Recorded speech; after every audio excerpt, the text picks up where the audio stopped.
Assalamualaikum warahmatullahi wabarakatuh. Sampurasun. Wilujeng patepang deui sareng ibu dina pangajaran basa Sunda. Kumaha damang peserta didik sadayana? Mudah-mudahan urang sadayana dina kaayaan sehat walafiat. Ayeuna ibu bade medar materi ngeunaan pangajaran 8 nyaeta aksara Sunda.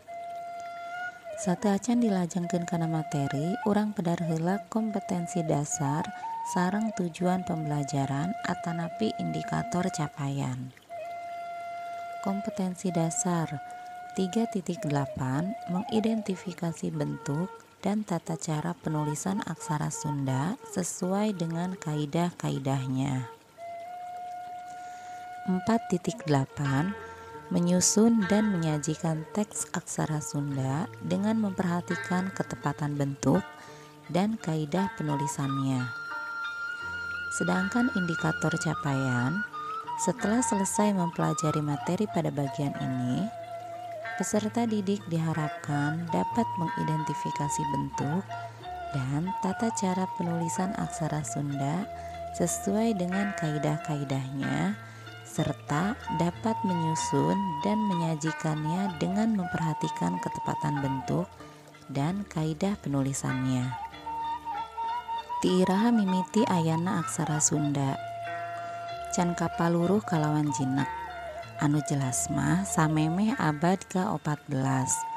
Umumna prasasti jeung naskah lontar ngagunakeun aksara sejen saperti aksara Palawa anu aya dina prasasti Tugu abad ka-4 jeung aksara Jawa kuno anu aya dina prasasti Sanghyang Tapak abad ka-11. Basana oge ngagunakeun basa Sansekerta jeung Jawa kuno. Kakara abad ka-14 aksara Sunda dipake dina prasasti jeung naskah kuno. Dumasar kana catatan sejarah, aksara Sunda geus dipake ku urang Sunda ti abad ka-14. Tapakna bisa dititenan dina prasasti Kawali atawa prasasti Astana Gede. Eta prasasti teh dijieun pikeun pangeling-eling ka Prabu Niskala Wastukancana, Raja Galuh anu puseur pamarentahanana di Kawali Ciamis antara tahun 1370 hiji nepi ka 1475. Aksara Kaganga oge dipake dina prasasti Kabantenan abad ka-15. Mikawano aksara Sunda Kaganga.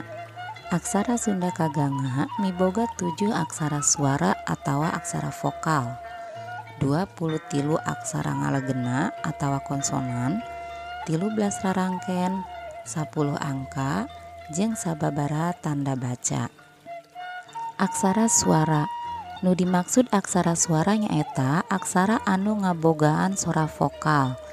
Jumlahna aya 7. Nyaeta A. Ditulis sapertos angka 3, I. Ditulis sapertos huruf L, U. Ditulis sapertos huruf Z tapi ditambihan pengkerna sakedik, E. Ditulis sapertos angka 3 ditambihan garis di pengkerna sakedik, O. Ditulis sapertos huruf Z ditambihan sakedik sapertos huruf N di pengkerna, E.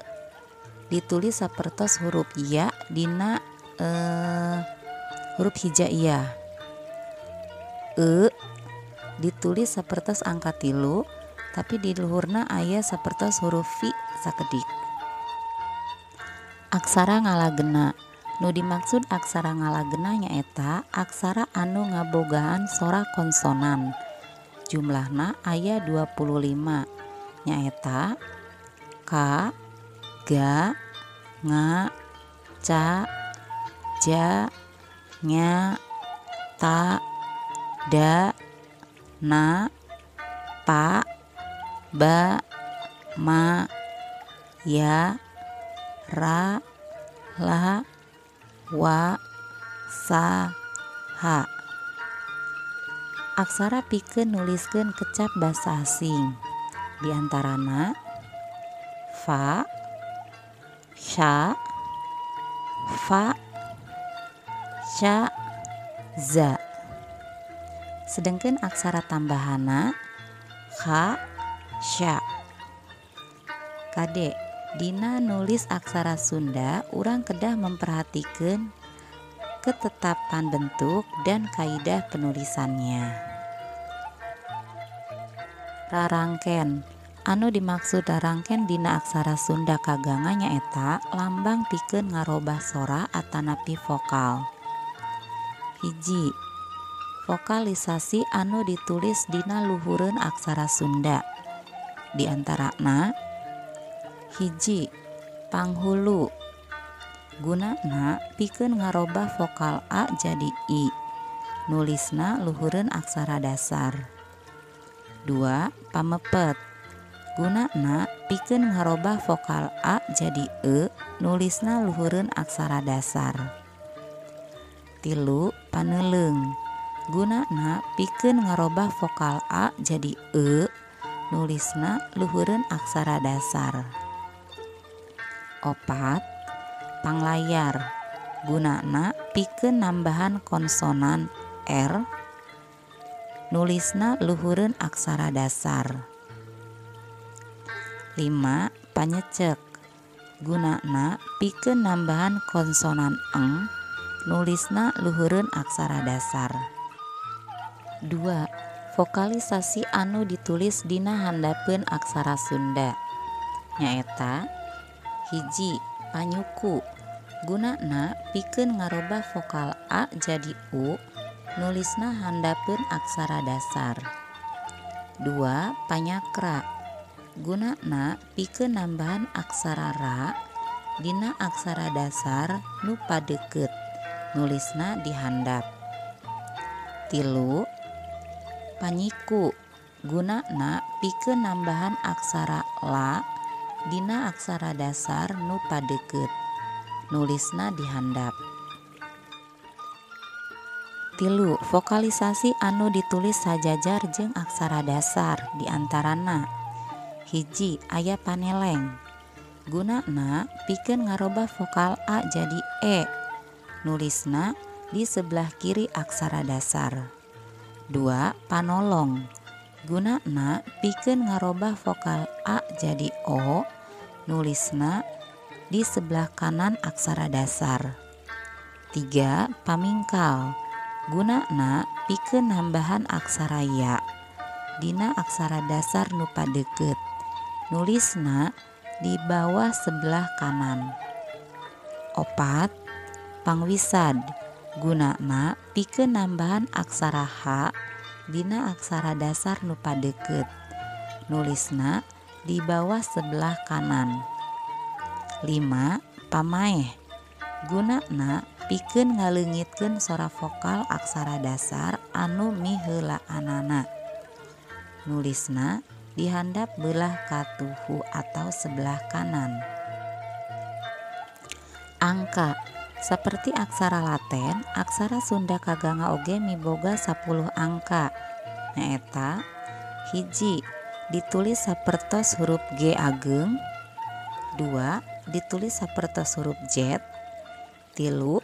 Ditulis sapertos huruf Z tapi aya tambihan deui di pangkerna. 4. Ditulis sapertos angka 7. 5. Ditulis sapertos angka 7 nyambung sakedik. 6. Ditulis sapertos huruf L aya sakedik panambih di pangkerna. 7. Ditulis sapertos huruf N ageng. 8. Ditulis sapertos huruf U. 8. Ditulis sapertos huruf T. 0. Ditulis sapertos biasana buleud 0. Tanda baca.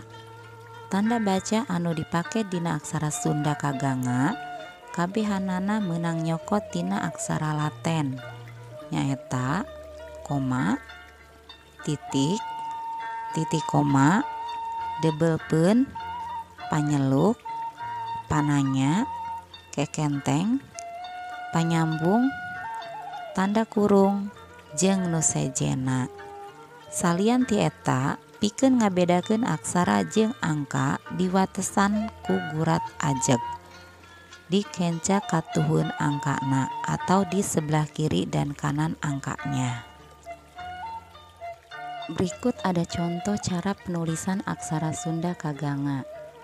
Yang pertama abdi, 2 bade, 3 main, 4 bola. Ibu ingatkan kembali, cara penulisannya harus memperhatikan ketepatan bentuk dan kaidah penulisannya. Nah, santos urang medar materi ngeunaan aksara Sunda, ibu gaduh pancen salin kana aksara Laten. Mangga kanggo jawaban tiasa langsung ditulis di kolom komentar. Materi aksara Sunda dicekapkeun dugi ka dieu. Insyaallah urang papendak deui di materi salajengna. Hatur nuhun kana perhatosanana. Wabillahi taufiq wal hidayah. Wassalamualaikum warahmatullahi wabarakatuh.